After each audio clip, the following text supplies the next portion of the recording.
Hi everybody, welcome to Cabin Fever Flows. Do you like my new earrings? They're stars. My name is April, and today I want to talk about depression, and I want to talk about it specifically underneath the lens of the stress response cycle. I also want to talk about it under a lens that's related, under the lens that any intense emotion, any intense feeling can be addictive. Not because you want to feel that feeling, but it's just because it becomes ingrained in your body.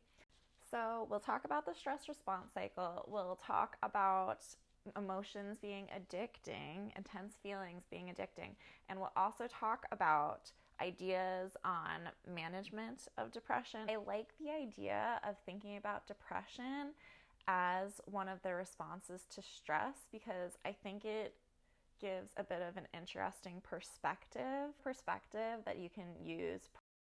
Thinking about how any intense feeling can be addictive is also another practical perspective on depression. When we have perspectives that we can use practically, we can make changes. This can be a useful perspective even if you don't struggle with depression, because you might know someone who's acting in a depressive way and you might be like, what's wrong with you? Why can't you snap out of it? And this might help you understand why that person might not be snapping out of it. So some of us don't know that our body has the same physiological response to a threatening boss as it used to have to the pending attack of a lion. So for the most part, anytime you feel stressed about something, your body thinks that a lion is about to attack you. We evolved to have 3 coping mechanisms to the threat of a lion. One is fight. Fight the lion, fight the threat, fight whatever is gonna kill you. The other one is flight. Run away, get away from whatever is gonna kill you. But there is the third response, which is freeze, play dead. There's a theory that depression is the play dead response to chronic stress, to constantly being stressed and constantly playing.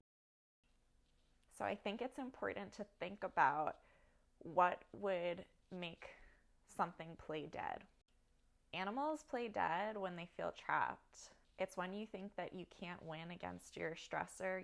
It's when you think you can't win against the lion, and it's when you think you can't outrun it either. If you're experiencing a depressive tendency, it might be valuable to think about if there's something that's making you shut down, if you feel like you can't outrun a situation, or if you feel like you can't win against a situation. It could be a work situation, it could be a relationship situation, it could be a situation where you feel like you can't get your needs met, it could be a situation where you feel like you're going to be socially outcast. And here's where I want to remind you that any intense emotion, any intense feeling, sadness, anxiety, depression, happiness, love, all of these things that feel intense, drugs, any strong experience can become addicting because it's so easy for your body to remember a strong response. It's not because you want to keep remembering how bad something felt, it's because your body feels it. If you have had a previous relationship with depression, if you have had experiences where you felt like you couldn't escape, your body might start just automatically responding to stress with shutdown, even if it's not something that you can't escape, even if it's something you could easily tackle, because any intense feeling can be addicting.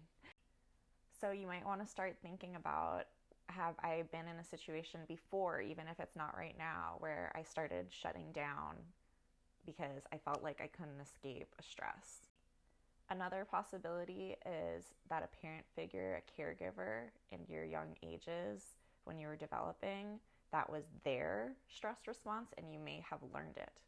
So it could completely be a learned response that you learned unconsciously when you were too young to remember, and it's just your physiological response.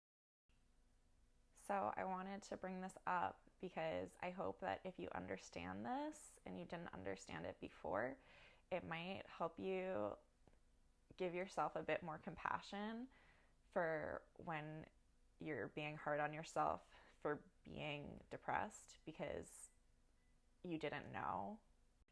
And I also hope that you can use this knowledge to be a bit more compassionate to someone who you think is acting in a way that's not the way you would respond, because they may have been brought up completely unconsciously developing this tendency. And you can also feel compassion for someone who's being depressed because maybe they are trapped in some way that you don't know about. Or, maybe it's just a limitation of their own mind. So I learned most of what I'm telling you about the stress response cycle from this book. It's called Come As You Are. It is a sex book. It is written by psychologist, sex educator Emily Nagoski. And a lot of this book she dedicates to the stress response cycle. And it's really interesting. And yes, you should read this book to learn more about the psychology behind your sexuality.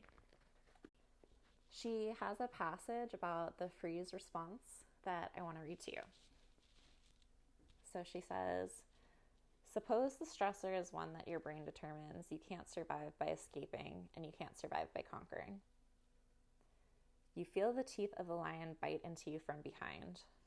This is when you get the break stress response, the parasympathetic nervous system, the stop, activated by the most extreme distress. Your body shuts down. You may even experience tonic immobility, where you can't move or you can only move sluggishly. Animals in the wild freeze and fall to the ground as a last-ditch effort to convince a predator they're already dead. Stephen Porges has hypothesized that the freeze is a stress response that facilitates a painless death. If an animal survives such an intense threat to its life, then it does an extraordinary thing. It shakes, it trembles, paws vibrating in the air. It heaves a great big sigh, and then it gets up, shakes itself off, and trots away.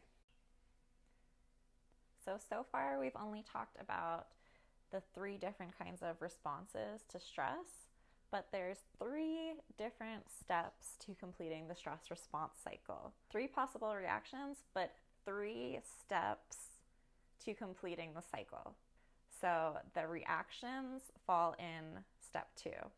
So step 1, really, really obvious. I feel like I shouldn't have to say it. Step 1, recognizing that there's a threat. You're like, threat. Okay? Step 2 is expressed in fight, flight, or freeze. And step 3 is rejoice, celebrate, realize that you're safe. Step 3 is realizing that the threat is over. So when we think of depression as a shutdown response to stress, depression in the stress response cycle would be in step 2. Depression hasn't completed the cycle. Depression is stuck. So when we look at depression underneath the lens of the stress response cycle, if you're in a depression, you're in step 2, which means that you still believe that you're trapped, and you very well might be. When we look at it underneath the lens of any intense emotion can be addicting, if you're listening to what I'm saying and you're thinking, no, I don't feel trapped, I just can't get out of this funk, then it's more likely that you are depressed, because any intense feeling is addicting. So for the rest of this video, I want to talk about ways that you can complete the stress response cycle. And this is what you do when you realize, these are things that you do when you realize that you're safe. But before I get there, I think it's really important to address people who believe that they are trapped, because they are still in step 2. They will not be able to move on to step 3 until they feel like they're not trapped anymore. First, I want to read you a quote from a life coach that I found, and I will put a link to the webpage that I'm reading from below. I thought that what he had to say was very compassionate and insightful. He said, "The truth is that when I sit with my therapy or coaching clients, I become very, very aware that 1, their adverse circumstances are very real. 2, they may not have great options and they do have hard choices." And he says 3, and here's the important part: